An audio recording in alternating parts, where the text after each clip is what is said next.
प्यारे विद्यार्थियों, सुप्रभात। आज इस हिंदी कालांश में हम वसंत भाग 3, जो कि कक्षा 8 के लिए हिंदी की पाठ्य पुस्तक है, इस पाठ्य पुस्तक का एक बहुत ही सुंदर पाठ, जिसका स्पष्टीकरण आप लोगों को पहले ही भेजा जा चुका है। इस पाठ का हम व्याख्या समझेंगे, भावार्थ समझने की कोशिश करेंगे कि इस पाठ में आखिर कबीरदास जी क्या कहना चाह रहे हैं। प्यारे विद्यार्थियों, जैसे कि पाठ का नाम है कबीर की साखियाँ।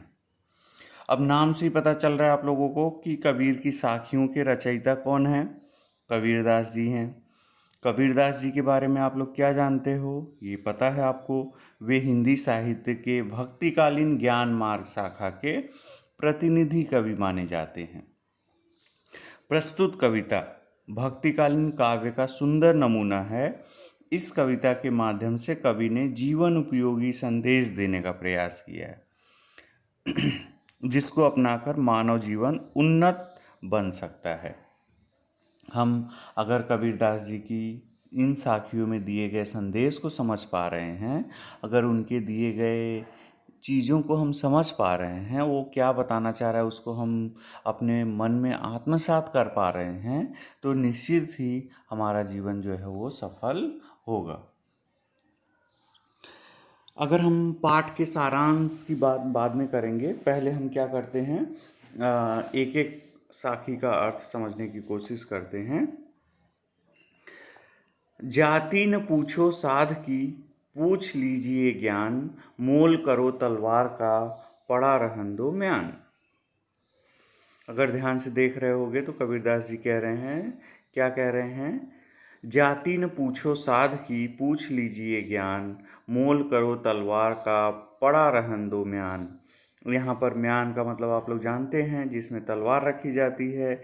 जाति का मतलब जाति, वो किस जाति का व्यक्ति है। जाति का मतलब आप यहाँ पर ध्यान में रखो, ये जो आज हमारे समाज में फैली हुई है, इन जातियों के अलावा वो मनुष्य की जातियों की बात कर रहे हैं। उच्च श्रेणी का व्यक्ति है, निम्न श्रेणी का व्यक्ति है। इस तरह से पूछा मतलब पूछना, ज्ञान का मतलब आप लोग जानते ही हो। मोल एक शब्द है यहाँ पर, मोल करो तलवार का। मोल का मतलब होता है, मोल का मतलब होता है मूल्य। मूल्य मतलब समझते हो आप लोग? मूल्य का मतलब होता है कीमत। जाति न पूछो साध की, पूछ लीजिए ज्ञान, मोल करो तलवार का, पड़ा रहन दो म्यान। पहले मैं नीचे दूसरी पंक्ति का अर्थ बताने की कोशिश कर रहा हूँ। उसमें कबीरदास जी कहना चाह रहे हैं कि मोल करो तलवार का, तलवार की कीमत को पहचानो, पड़ा रहन दो म्यान। म्यान को जो है वो रहने दो। म्यान कितना सुंदर है, उसकी चिंता मत करो आप। जाति न पूछो साध की। इसी प्रकार कबीरदास जी संकेत दे रहे हैं, उदाहरण के माध्यम से आपको बता रहे हैं कि साधु की, जो ज्ञानी व्यक्ति है, उसकी ये मत जात पूछो कि वो कहाँ से आया है, वो कहाँ रहता है, उसकी जाति क्या है। उसके ज्ञान के बारे में पूछो कि उसको कितना ज्ञान है। कवि कहते हैं कि मनुष्य को कभी भी साधु संतों की जाति नहीं पूछना चाहिए। वे जाति पाति की भावना को पीछे छोड़ चुके होते हैं। ऐसे लोगों से हमें ज्ञान का अर्जन करना चाहिए। मनुष्य के लिए जाति नहीं, ज्ञान महत्वपूर्ण है। इस संदर्भ में कबीरदास एक उदाहरण प्रस्तुत करते हुए कहते हैं, जिस प्रकार हमें तलवार का मोल भाव करना चाहिए, न कि म्यान का, क्योंकि असली काम तो तलवार का होता है, म्यान का नहीं। उसी तरह से हमें जाति का महत्व नहीं देना चाहिए। अब हम लोग दूसरे शब्द का दूसरे साखी का अर्थ समझेंगे। आवत गारी एक है, उल्टत होई अनेक। आवत गारी एक है, उल्टत होई अनेक, कह कबीर नहीं उलटिए, वही एक की एक। कबीरदास यहाँ अपशब्द के बारे में बताना चाह रहे हैं कि अगर किसी ने एक व्यक्ति को अपशब्द कहा, फिर दूसरे व्यक्ति ने उलटकर वही अपशब्द कह दिया, तो एक अपशब्द से वो दो अपशब्द हो गया।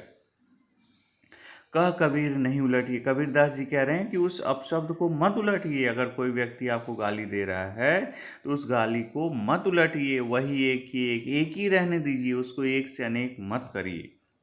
आवत का मतलब होता है आना, गारी का मतलब होता है गाली देना, अपशब्द का मतलब होता है गाली अपशब्द होता है, उल्टत का मतलब होता है जवाब देना, पलट कर बोल देना, अनेक का मतलब जानते हो, वही एक की एक मतलब उसी एक को रहने दो। कबीरदास जी, यहाँ अगर ऐसे हम लोग देखें, कबीरदास जी कहते हैं कि जब हमें कोई व्यक्ति एक गाली निकालता है और हम उसके जवाब में उससे पलट कर गाली देते हैं, तो ऐसा करने से एक गाली की संख्या अनेक में बदल जाती है। इसलिए क्या करना है हमको, जब कोई व्यक्ति गाली निकाले तो और हम उसका उत्तर मौन रह कर दें तो गाली की संख्या एक ही रहेगी, बढ़ेगी नहीं। अतः कवि कहना चाहते हैं कि बुराई का जवाब बुराई से नहीं देना चाहिए, इसमें बुराई और बढ़ जाती है। अब यहाँ पर आप लोग ये मत कहिएगा कि मुंह से बोलने की बजाय अब क्या करें, हम दूसरा एक्शन ले लें।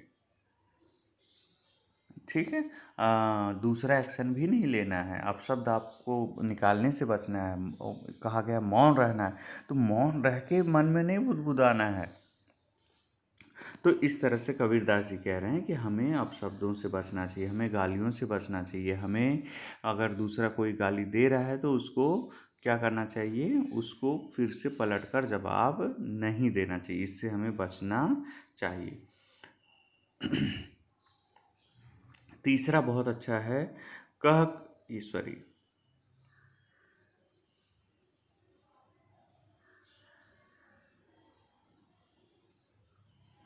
माला तो कर में फिरे, हाथ में माला फिरा रहे हैं। कर मतलब हाथ, जीभी फिरे मुख माही, और मुख में क्या हो रहा है, हम्म, और मुख में ढोंग का प्रवचन हो रहा है। मनुआ तो दही दिसे फिरे, और मन चारों तरफ लगा हुआ है, उधर क्या हुआ होगा, उधर क्या हुआ होगा, उधर क्या हुआ होगा, उधर क्या हुआ होगा। यह तो सुमिरन नहीं, यह तो सुमिरन नहीं। कभी यथार्थ स्थिति का वर्णन कर रहे हैं और कह रहे हैं प्राय यह होता है कि लोग हाथ में माला लेकर जाप करते रहते हैं और ईश्वर के नाम का ढोंग करते हैं। जीभ भी फिरे मुख माही, जीभ भी हिल रही है भगवान के नाम की। मनुआ तो दहु दिसे, दहु मतलब दसों, दिसी मतलब दिशा, फिरे मतलब घूम रहा है, हमारा मन चारों तरफ विचरण कर रहा है। सच्चाई क्या है, हम दिखावा कर रहे हैं, सच्चाई यह है कि हम भगवान का स्मरण नहीं कर रहे हैं, यह तो सुमिरन नहीं। तो कबीरदास जी कह रहे हैं कि यह सुमिरन नहीं है। कबीर घास न नींदिए, जो पाँव तली होय, उड़ी जब आँखी में खरी दुहेरी होय। यहाँ कुछ शब्दों के पहले अर्थ आप समझ लो। कबीर घास न नींदिए, नींदिए का मतलब होता है रौंदना, उसको पैरों से दबा देना। जो पाँव तले हो, जो पाँव के नीचे हमारे घास का तिनका है, छोटा टुकड़ा है, असहाय टुकड़ा है, जिसे हम कमज़ोर समझ रहे हैं, उसको क्या करना है, पाँव से रगड़ नहीं देना है, दबा नहीं देना है, उसको परेशान नहीं करना है, क्योंकि उसकी भी एक समय आता है, वो भी अपना मतलब कह सकते हैं हिम्मत दिखा सकता है। उड़ी पड़े जब अखि में खरी दुहेली होए, दुहेली का मतलब दुख कह सकते हो। अगर जब हमारे आँखों में पड़ेगी तो हमें असली में दुख होगा, उसकी कीमत समझ में आएगी। इसलिए कबीरदास जी कह रहे हैं कि हमें क्या करना चाहिए, हमें अपने से अधीनस्थ, हमें अपने से कमज़ोर, हमें अपने से निर्बल जो व्यक्ति हैं उनको तकलीफ़ नहीं देना चाहिए, भले क्यों ना वो हमारे अधीनस्थ हों, हमारे पैरों के तले हों, हमसे नीचे हों। इसलिए हमें अपने मन का अहंकार त्याग कर छल कपट रहित रहना चाहिए, हमें किसी को धोखा नहीं देना है, हमारा हृदय निर्मल होना चाहिए, पवित्र होना चाहिए। ऐसा होने पर हम उस पर दया की वर्षा कर सकते हैं, उसकी मदद कर सकते हैं। अगला है, जग में बैरी कोई नहीं, जो मन शीतल होए। बहुत सुंदर, या आपा को डारी दे, दया करे सब कोई। जग का मतलब क्या होता है आप लोग को पता ही है, जग का मतलब होता है संसार, बैरी का मतलब होता है दुश्मन, नहीं का मतलब आप लोग जानते हो, शीतल मतलब शांत, आपा का मतलब अहंकार, दया मतलब करुणा, करे का मतलब करना, कोई का मतलब कोई। जग में बैरी कोई नहीं मतलब जग में तुम्हारा कोई दुश्मन नहीं होगा। जो मन शीतल हो, अगर तुम्हारा मन शीतल है तो जग में दुश्मन कोई नहीं होगा। या आपा को डारी दे, आपा का मतलब अहंकार को, डारी दे, डार का मतलब छोड़ दो, दया करे सबको, तो सब लोग आपके ऊपर क्या करेंगे, आपके ऊपर दया की भावना रखने लगेंगे, आपकी मदद करना शुरू कर देंगे। प्रस्तुत साखी में कवि कहना चाह रहा है कि मनुष्य को अहंकार त्याग कर मन को शांत और शीतल रखने की जरूरत है। कबीर कहते हैं कि यदि हमारा मन शीतल यानी शांत है तो हमें संसार में अपना कोई भी दुश्मन प्रतीत नहीं होगा। हमें इस बात की ज़रूरत है कि हमें अहंकार का त्याग कर देना चाहिए, हमें सिर्फ दया की भावना प्रदर्शित करना चाहिए। अहंकार मुक्त व्यवहार करने पर हर कोई दया और सहानुभूति का व्यवहार करने लगता है। आज मैं कुछ आप लोगों से प्रश्न पूछ रहा हूँ, उन प्रश्नों के उत्तर आप क्या करिएगा, उन प्रश्नों के उत्तर मुझे कमेंट बॉक्स में लिखकर बताइएगा। साधु से हमें क्या पूछना चाहिए? दूसरा प्रश्न, कवि किसका मोल करने की बात कर रहा है? गारी शब्द क्या है? गारी शब्द का क्या अर्थ है?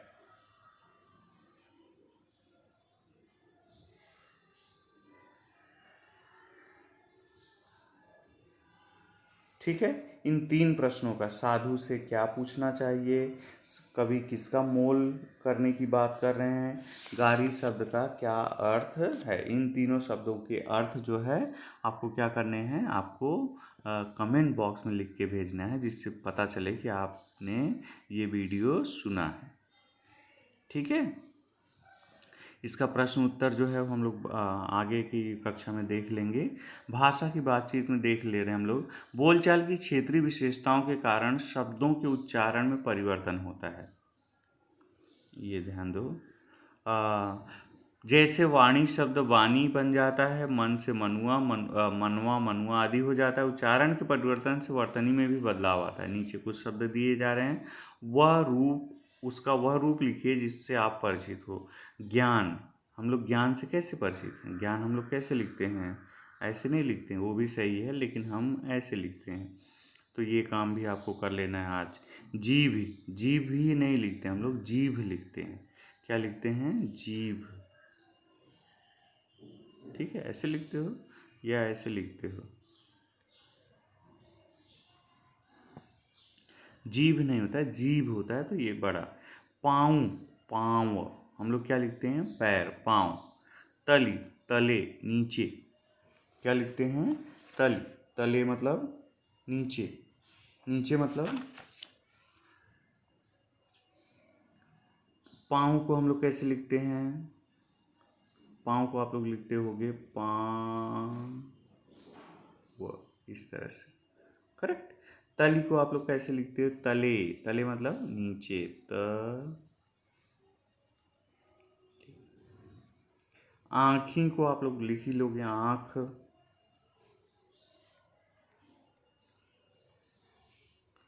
और बैरी को आप लोग लिखते हो बैरी, शत्रु।